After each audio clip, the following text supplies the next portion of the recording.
क्या आपने सोचा है कि भारत का 40 गीगावाट का सोलर ऊर्जा सपना आखिर क्यों अभी तक सिर्फ एक चौथाई ही पूरा हो पाया है? इसे जानने से पहले आपको आपके माता पिता की कसम, आप अपने छोटे भाई के इस चैनल को सब्सक्राइब करके शेयर जरूर करें और कमेंट में हार हार महादेव जरूर लिखें। तो चलिए, भारत ने 2022 तक छतों पर 40 गीगावाट सोलर पावर लगाने का बड़ा और शानदार लक्ष्य रखा था।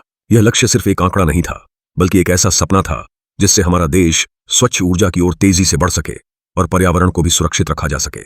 लेकिन हकीकत यह है कि अब तक हम सिर्फ करीब 11 गीगावाट ही स्थापित कर पाए हैं। आखिर ऐसा क्यों हुआ? चलिए आज विस्तार से जानते हैं इसकी वजह और समाधान। सबसे पहली और बड़ी समस्या है सरकारी सब्सिडी पाने की जटिल प्रक्रिया।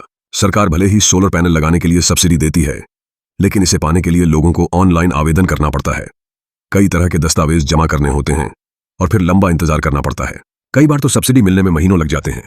इस लंबी और थकाऊ प्रक्रिया के कारण बहुत से लोग बीच में ही हार मान लेते हैं। दूसरी बड़ी चुनौती है सोलर पैनल लगाने की शुरुआती लागत। भले ही सरकार सब्सिडी देती है, लेकिन एक 3 किलोवाट का सिस्टम लगवाने में करीब 1.5 लाख रुपए तक खर्च आ जाता है। यह रकम आम आदमी के लिए काफी बड़ी है। बहुत से लोग सोचते हैं कि इतनी बड़ी रकम एक साथ खर्च करना मुश्किल है और उन्हें सस्ता या आसान लोन भी आसानी से नहीं मिलता। तीसरी समस्या है बिजली वितरण कंपनियों यानी डिस्कॉम्स की। जब लोग अपनी छतों पर सोलर पैनल लगाते हैं और बची हुई बिजली ग्रिड में भेजते हैं, तो उनकी बिजली की बिल में कटौती हो जाती है। इससे डिस्कॉम्स की आमदनी कम हो जाती है और वे सोलर पावर को बढ़ावा देने में रुचि नहीं दिखाते। कई बार तो वे तकनीकी या कागजी अड़चनें डाल देती हैं ताकि लोग सोलर पैनल लगाने से बचें। इसके अलावा हमारे देश में सोलर पैनल लगाने और उनकी देखभाल करने वाले प्रशिक्षित लोगों की भी कमी है। खासकर छोटे शहरों और गांवों में यह समस्या ज्यादा है। अगर कोई व्यक्ति सोलर पैनल लगवाना भी चाहे तो उसे सही सलाह या अच्छी सर्विस मिलना मुश्किल हो जाता है। एक और बड़ी वजह है क्षेत्रीय असमानता। दक्षिण और पश्चिम भारत में सोलर पावर तेजी से बढ़ रहा है, लेकिन पूर्वी राज्यों में अब भी इसकी रफ्तार बहुत धीमी है। इसका कारण वहां जागरूकता की कमी, नीति में समर्थन की कमी और तकनीकी सुविधाओं की कमी है। अब सवाल उठता है कि क्या हम इस सपने को पूरा कर सकते हैं? बिल्कुल कर सकते हैं, लेकिन इसके लिए कुछ ठोस कदम उठाने होंगे।